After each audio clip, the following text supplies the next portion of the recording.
Reka nongere mbashimire kuba mufashe aka kanya kugira ngo twigane ijambo ry'Imana. Tumaze igihe tureba igitabo cy'Abaroma umurongo ku wundi. Uyu munsi tugeze ku gice cya gatatu, aho dukomeza tureba dushishoza umurongo ku wundi uburyo Pawulo yagiye asobanura ubutumwa bwiza.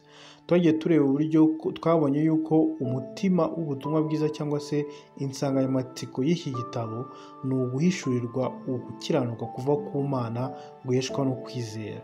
Ariko mbere y'uko Pawulo ajya mu gusobanura neza uko gukiranuka kw'Imana niyo mpano y'ubuntu twahawe n'Imana, yabanje gufata igice mu gice cya mbere no mu gice cya kabiri kubanza gusobanura ibijyanye n'umujinya w'Imana cyangwa se ibijyanye n'uburyo abantu bitiranya impano y'Imana. Mu gice cya mbere twabonye uburyo Imana yerekanye uko abantu basuzuguye impano yayo, y'uburyo yiyerekanye n'uburyo yashatse kwigaragaza ariko abantu bakanga bagahitamo inzira zabo, hanyuma Imana ihishura umujinya wayo igendeye mu kubareka ngo bakore ibyo bashaka. Mu gice cya kabiri twabonye uburyo Imana nanone isa nkaho irega cyangwa se isa nkaho yerekana abantu banga gukurikira Imana ahubwo bakishingikiriza ubwenge bwabo, bakishingikiriza imico yabo no kuba bafite ari inyangamugayo mu maso y'abantu. Rero bakumva kubera ubwenge bwabo no kubera ubushobozi bwabo bakumva ko badakeneye Imana, noneho bikabatera ahubwo kuba baciraho iteka cyangwa se bagacira urubanza abatameze nkabo.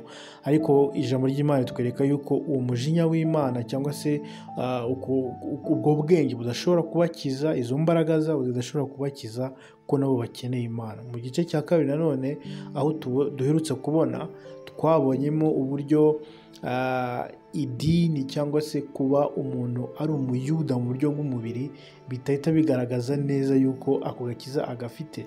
Rero Imana yagiye yerekana yuko, twasomye ahantu bavuga ngo kuba umuyuda nyakuri cyangwa se kuba ubwoko bw'Imana nyakuri ntabwo ari ukuba waravutse mu mubiri uri umuyuda, ahubwo kuba mu mutima wawe waremeye Yesu, uwo nguwo ku Mana niwe muyuda nyakuri. Usanga rero mu buryo bumwe cyangwa ubundi abantu bishingikiriza cyane imyizerere yabo n'igihe bamaze basenga, igihe bamaze bari mu rusengero, ugasanga nibyo bumva yuko bakijijwe cyane kurusha abandi cyangwa se nibo bazi Imana kurusha abandi. Tugenda tubibona cyane, ahanini dukunda kugwa muri uwo mutego wo kumva yuko kuba twarasomye ijambo cyane, kuba tumaze imyaka 10 20 30 tukumva yuko dukomeye kurusha abandi. Ariko twabonye ko ubutumwa bwiza bwerekana yuko agakiza si performance y'umuntu, agakiza si imyitwarire yawe, agakiza si experience yawe, ahubwo agakiza ni bwa busabane ugirana n'Imana biciye mu kwizera. Rero umwe ashobora kuba amaze igihe kinini ari mu gakiza, undi akaba amaze igihe gitoya. Bamwe bashobora kwigisha abandi, ariko ibyo ntabwo biha umuntu uburenganzira bwo kuba yacira undi rubanza cyangwa se yakumva yuko arenze abandi. Rero mu gice cya gatatu tugiye gukomeza turebe ibyo Pawulo agenda asobanura. Reka dutangire dusoma guhera ku murongo wa mbere kugeza ku wa 8, niturangiza tugaruke dusobanura umurongo ku wundi. Abaroma igice cya gatatu umurongo wa mbere aravuga ngo, nuko abayuda barusha abandi iki? Cyangwa se gukebwa kumaze iki? Abayuda babarusha mu buryo bwose. Irya mbere ni uko babikijwe ibyavuzwe n'Imana.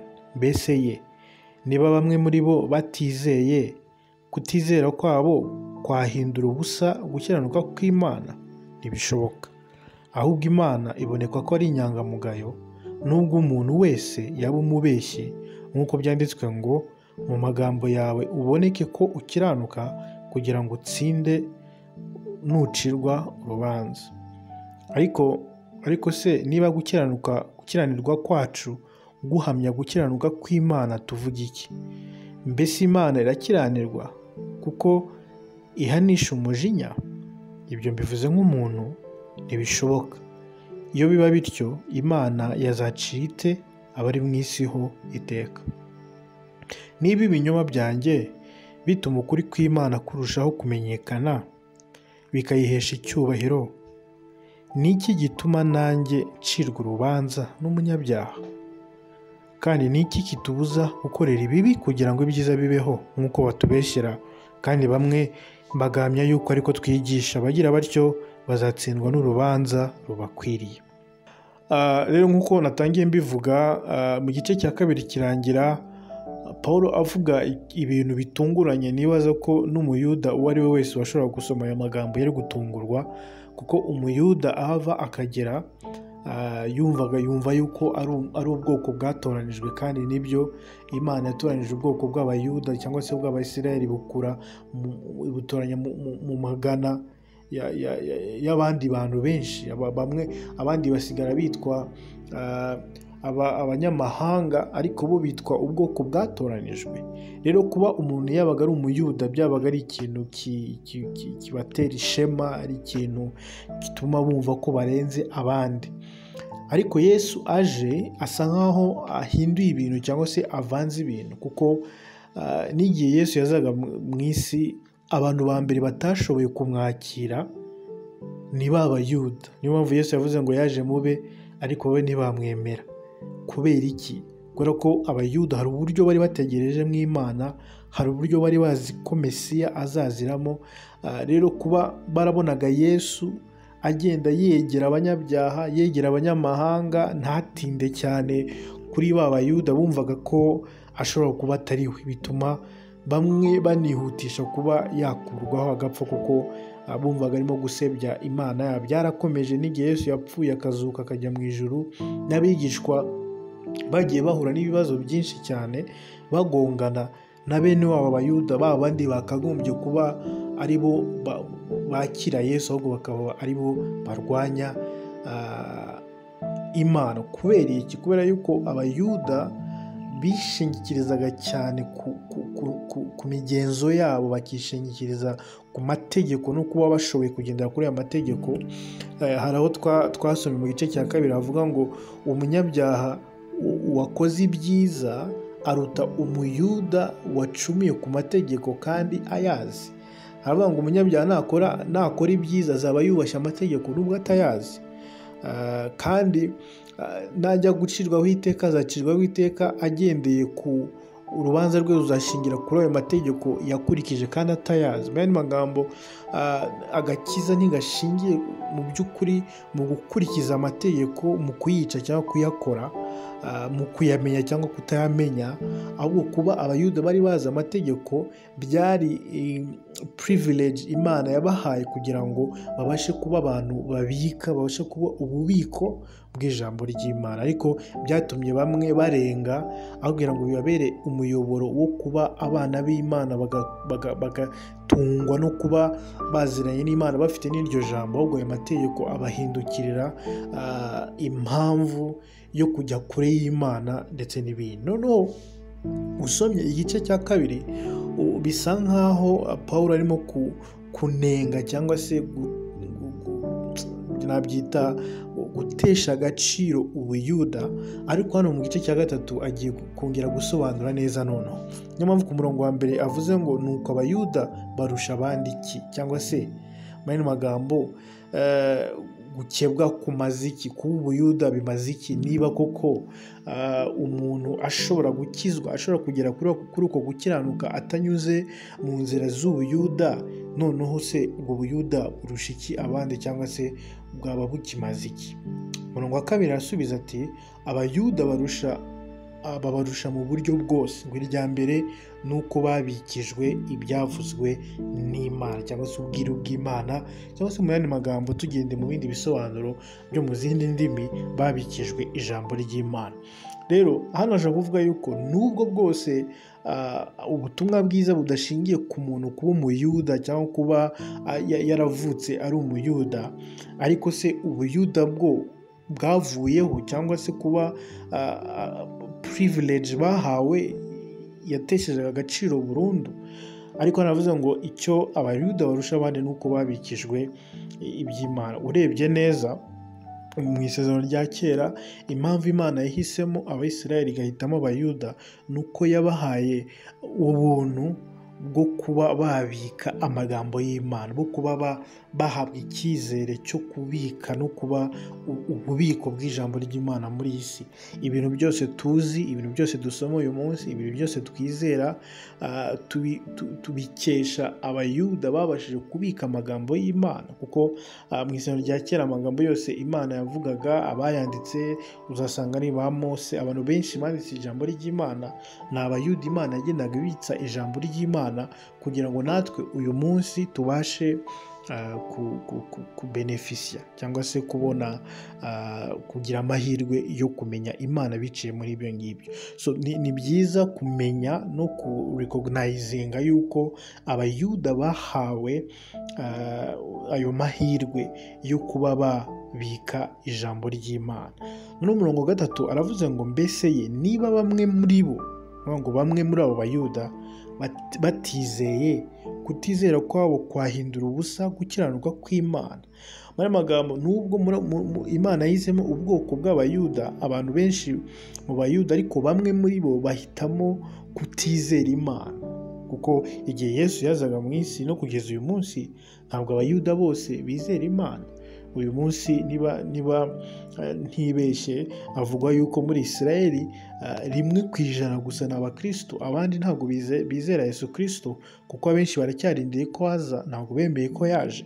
Noneho hano aribajije se niba bamwe muri abo bayuda batarizeye cyangwa se batarashoboye kwizera Yesu, ibyo bihindura ubusa gukiranirwa kw'Imana. Umurongo wa 4 arasubiza ati ntibishoboka, ahubwo Imana iboneke ko ari inyangamugayo, nubwo umuntu wese yaba umubeshyi, nk'uko byanditswe ngo magambo yawe uboneka ko ukiranuka. Buriya ikintu kijya kintangaza ku Mana ni uko Imana ntabwo iba Imana iyo twese twemeye ko ari Imana. Buriya no mu kwihakana kwacu nabyo bigaragaza ubumana bwayo. Biravuga ngo umuntu wese ahinduka umunyabinyoma, ariko Imana yonyine aba ariyo ibiy'ukuri. None yabajije ikibazo ku murongo wa 3 ngo niba abayuda barahawe ubwiru cyangwa se amahirwe yo kubika ijambo ry'Imana, ariko igihe kikagera bamwe muri bo bagahitamo kutizera Imana, ese ibyo byahinduye? Hari icyo byahinduye ku gukiranuka kw'Imana? ese hari icyo byahinduye ku mugambi w'Imana? Umurongo wa 4 arasubiza ati ngo ntibishoboka. Kubera iki? Ngo ibyo ngibyo kuba batarizeye Imana byatumye Imana igaragara ko ari inyangamugayo, byatumye Imana igaragara ko ari iyo kwizerwa, kuko yakomeje kuba iy'ukuri nubwo twese twaba abo kubeshya. Buriya nta kintu gishobora guhindura umugambi w'Imana. Buriya umugambi w'Imana ntabwo ushingiye ku muntu, ntabwo ari umuntu uvalida cyangwa se uha agaciro umugambi w'Imana, ahubwo Imana niyo ihitamo umuntu kugira ngo imukoreshe isohoza umugambi wayo. Imana yari ifite umugambi wo kuzana Kristo muri iyi si. Imana yari ifite umugambi kuva kera, kuva na mbere icyaha kiza mu isi. Imana yari ifite umugambi wo kuzana Kristo yambaye umubiri kugira ngo aducungure. Kugira ngo Yesu aze yambaye umubiri yagombaga kunyura mu bwoko runaka. Imana rero iragenda yitoranyiriza ubwoko bw'Abayisiraheli, ibutoranya itagendeye ku kintu icyo ari cyo cyose. Ntiyabatoranije kuko bwari ubwoko bwiza kurusha abandi, ntiyabatoranije kuko bo bakiranirwa kurusha abandi, kuko iyo dusomye muri Bibiliya yose tubona amakosa, amafuti, ibyaha Abisirayeli bagiye bakora, ariko Imana ikagenda ibihanganira. Ariko Imana ibyo byose yabikoze ku bw'ubushake bwayo, ku bw'ubuntu bwayo, no kuko ariko yabikunze, kugira ngo abo bantu basa naho ari abanyabyaha nk'abandi ibakoreshe kugira ngo izasohoze umugambi wayo. Rero nubwo ubwo bwoko bwageze ahantu bugasa nkaho bushaka kugomera Imana cyangwa se no kutemera iby'Imana, ibyo ntabwo byigeze bibuza umugambi w'Imana gusohora. Niyo hano ku murongo wa 4 kuvuga ngo ahubwo Imana iboneke ko ari inyangamugayo, nubwo umuntu wese yaba umubeshyi, nk'uko byanditswe ngo mu magambo yawe uboneke ko ukiranuka.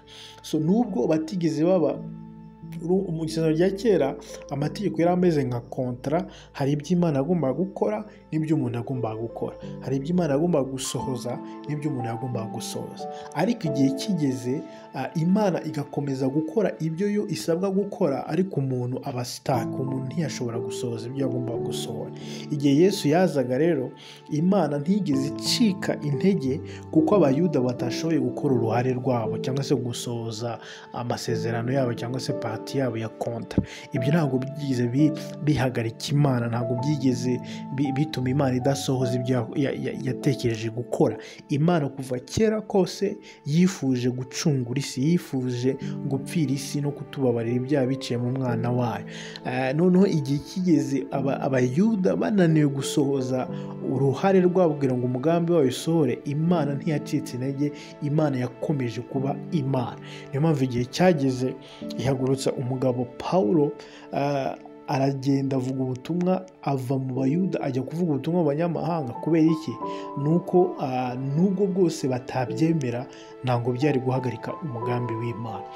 Ibi ngibi binyigisha yuko niba hari Imana, niba ngize amahirwe yo kuba nahamagarwa kugira ngo mvuge ijambo ry'Imana, ntabwo ijambo ry'Imana rizagira imbaraga kubera ko nemeye cyangwa ntemeye. Ntabwo bizagendera ku mbaraga zanjye. Ninanga kugenda, still Imana izakomeza gukora, kuko n'ibiti yabikoresha, n'amabuye yabikoresha, n'undi muntu yamukoresha. Hari igihe tugeraho tukumva turi ibihangange, tukumva ntahari, nta muntu wakora, ntabwirije nta wundi wabwiriza nkanjye, ntaririmbye nta waririmba nkanjye, ndi kizigenza. Imbere y'Imana nta kizigenza uhari, kuko Imana ikomeza kwigaragaza kuri faithful, kuri inyangamugayo, kuko ihora iri inyuma y'ijambo ryayo. Ntabwo iba inyuma y'umuntu, ntabwo iba inyuma y'umukozi w'Imana ukomeye, iba inyuma y'ijambo ryayo. Imana ikoresha uko ishoboye kose. Imana ntabwo ibura inzira yo kugira ngo isohoze ijambo ryayo cyangwa se umugambi wayo ifite.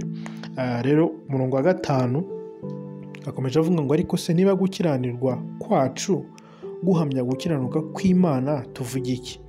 Mbese Imana irakiranirwa kuko ihanisha umujinya? Ibyo mbivuze nk'umuntu. None aravuze, none se niba Imana ikomeza gukora ibyo yavuze kandi abantu yagombaga gukoresha bakiranirwa, ibyo se bivuze ko Imana ikiranirwa? N'andi magambo, ko bisa nk'aho Imana ikomeza gukora n'igihe abantu batayikiranukiye, ibyo ntibigaragaza ko Imana isa nk'aho iri weak. Ibyo ntibigaragaza nk'aho Imana idashoboye. Nko mu gice cya 2 twabonye yuko, no mu gice cya 1 twabonye uburyo Imana isuka umujinya wayo ku bantu batayizeye no ku bantu bahitamo kugendera mu nzira zabo. Hanyuma ibyo se bigaragaza ko Imana ari inyantege cyangwa se kwikiranirwa? Kuko hari ukuntu tujya twumva akenshi abantu batubaza ibibazo bitandukanye, tubona Imana mu isezerano rya kera ari Imana y'ingome, Imana yishe abantu, Imana yatoteje abantu, iyo Mana ni ingome. Ese koko iyo dusomye ibintu nk'ibyo ngibyo bigaragaza ko Imana ikiranirwa? Hoya, Imana ntikiranirwa, ahubwo isohoza ibyo yavuze. Niba itegeko ryaravuga ngo nukurikiza itegeko urahabwa umugisha, nuyica itegeko uravumwa, uwo muvumo wabaga ushingiye kuri iryo tegeko cyangwa se wabaga ushingiye kuri iryo jambo ryavuzwe. So rero niba ijambo ry'Imana rivuga ngo uwizera ahinduka umwana w'Imana akabana n'Imana, utizera atandukanywa n'Imana, ibyo ntabwo bigaragaza ubugome bw'Imana cyangwa se gukiranirwa kwayo, ahubwo bigaragaza yuko ari y'ukuri, ko ibyo ivuze ibisohoza. Umurongo wa 6 ngo ntibishoboka, niko asubije ngo iyo biba bityo Imana yazacira ite abari mu isi ho iteka? Imana iramutse ikiranirwa, ntabwo yaba iri qualified guca urubanza. Umucamanza uwo ari we wese iyo ari bias cyangwa se iyo abogama, ntabwo aba akiri umucamanza. Uyu munsi wenda turabibona, abacamanza bacu ni abantu bashobora guhabwa ruswa, bashobora kubeshya, bashobora kwirengagiza amategeko. Ariko Imana hano baravuze ngo ni gute izahagarara imbere y'abantu, imbere y'isi yose, yicireho iteka niba nayo ikiranirwa? Rero ibintu bituma Imana iba Imana ishobora no kuba yacira umuntu urubanza ikamubwira ngo kubera ibi n'ibi inzira yawe ni iyi ngiyi, ni uko igomba kuba ikiranuka 100%. Rero niyo mpamvu ikibazo cyabajijwe ku murongo wa 5 kibaza niba Imana ikiranirwa, igisubizo cyaje ku murongo wa 6 kivuga ngo Imana ntikiranirwa kuko ibaye ikiranirwa ntiyashobora guciraho abantu iteka, ntibyaba biyikwalifayinga kuba umucamanza. Umurongo wa 7 arakomeza avuga ngo niba ibinyoma byanjye bituma ukuri kw'Imana kurushaho kumenyekana bikayihesha icyubahiro, niki gituma nanjye ncirwa urubanza nk'umunyabyaha? Kandi niki kitubuza gukorera ibibi kugira ngo ibyiza bibeho? Urabona ibi bibazo Pawulo arimo kubaza ahangaha, arimo kwibaza mu buryo bw'ubuhanga cyane, kuko ku giti cye ntabwo ari we uri kubaza ibibazo, ahubwo ari kwibaza ibibazo abantu bose bashobora kwibaza nyuma yo kumva ibi bintu. Tubonye yuko Imana, nubwo twebwe twakiranirwa, nubwo twebwe tutakora ibyo dusabwa, none se dukomeze twikorere ibyo dushaka kugira ngo ibyo byiza bikomeze bigwire? Ibi bibazo arimo kwibaza no ku murongo wa 7 n'uwa 8 nibyo bibazo bikunda kwibazwaho cyane igihe cyose ubutumwa bwiza buvuzwe. Iyo tuvuze yuko Imana idukiza itagendeye ku mirimo yacu, Imana iduha impano y'ubuntu itabanje kutubaza no kudusaba ibikorwa, igihe cyose ubutumwa bwiza buvuzwe muri ubwo buryo, abantu bahita bibaza noneho umuntu yikomeze yikorera ibyaha kuko ubuntu bwabonetse.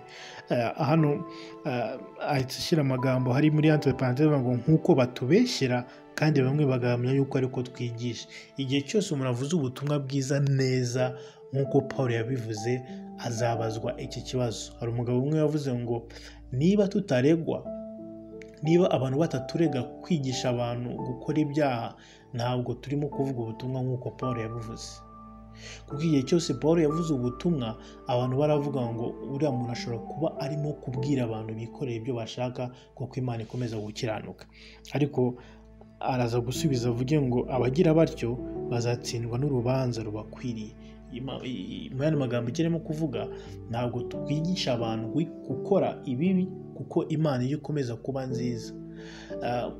Ukuri ni uko Imana ntabwo ihindurwa natwe, ntabwo Imana ihindura karagiteri yayo kubera twebwe, ntabwo Imana irakazwa n'ibyo twakoze hanyuma twakora ibyiza ikishima, ntabwo Imana ihindura mood, ntabwo mood yayo iyobowe n'ibikorwa byacu. Imana ni Imana. Niyo mpamvu haruguru twabonye yuko iyo ikomeza kuba ikiranuka n'igihe twebwe dukiranirwa. Ariko ibyo ntabwo bivuze mu yandi magambo yuko niba yo ikomeza gukiranuka reka noneho twebwe dukomeze tukiranirwe kuko yo ikomeza gukiranuka. Yego rwose nukomeza gukiranirwa Imana izakomeza ikiranuke, nta kibizahinduka. Ariko ibikorwa byose dukora, ibi byose dukora bigira ingaruka. Ntabwo rero Imana izagaruka ngo ikomeze gukize ingaruka z'amahitamo yawe kuko wakomeje gukiranirwa. Ukuri ni uko twakomeza gukora ibyaha uko dushaka kose, Imana ntibizayikuraho kuba nziza, ntibizayikuraho gukomeza gukora umugambi wayo, kuko twabonye yuko umugambi wayo usohora uko byaba bimeze kose, twabishaka tutabishaka. Ibyo yo yavuze, ibyo yo yateganyije gukora muri iyi si birasohora, ntabwo bishobora guhagarara. Ariko twebwe amahitamo yacu, twebwe ibyo dukora, dushobora kubona ingaruka zabyo, bishobora kutujyana mu nzira nziza cyangwa se mu nzira mbi. Niyo mpamvu rero Paul yashaka gusubiza abantu bose bibaza ibyo bibazo bavuga bati none ushaka kuvuga yuko noneho niba Imana ikomeza gukiranuka igakora ibyo igomba gukora, noneho twebwe dukomeze twikorera ibibi. Igihe cyose uzumva umuntu akubwira ngo ukomeza wikorera ibintu bibi kuko Imana ari nziza, kuko Imana ikomeza gutanga ubuntu bwayo, uwo muntu ntabwo azaba akubwiye ubutumwa bwiza, kuko ubutumwa bwiza ntabwo butwigisha gukora ibibi. Tito yaravuze ngo ubutumwa bwiza butanga agakiza ku bantu bose bwarabonetse, butwigisha, atanga lisite y'ibintu byose byiza byinshi ubutumwa bwiza butwigisha. Rero ubutumwa bwiza cyangwa se ubuntu bw'Imana butwigisha gukora ibintu byiza cyane, kubaha Imana no kwirinda ibyaha n'ibindi. Ariko ubutumwa bwiza ntibuzigera bukwigisha utarabanza kubwakira. Ntabwo ubuntu buzakwigisha utarabanza kubwakira, kuko iri jambo ritangira rivuga ngo bwarabonetse, tugomba kubanza tukabwakira, tukabona no kubureka bugakora umurimo wabwo mu buzima bwacu, bugakora umurimo wo kutwigisha, kudutoza, kutwoza no kuduhindura. Rero kino gitaha tuzakomeza rero ku murongo wa 9 dukomeza kureba noneho twinjira deep uburyo Imana yagiye ikoresha amategeko, noneho kumenya amategeko, impamvu yatanzwe n'akamaro k'amategeko, ndetse n'uyu munsi icyo amategeko ya Mose amaze. Rero ndakurarikira kugira ngo ukande kuri subscribe udukurikire, kugira ngo uko inyigisho zigenda ziza ujye uba mu ba mbere bazikurikira. Rero ndakomeje kugushimira, Imana iguhe umugisha kubera uwo mwanya wafashe. Njyewe nitwa Arsene Manzi, reka twongere kandi tuganire, duhure ubutaha. Imana ibahe umugisha.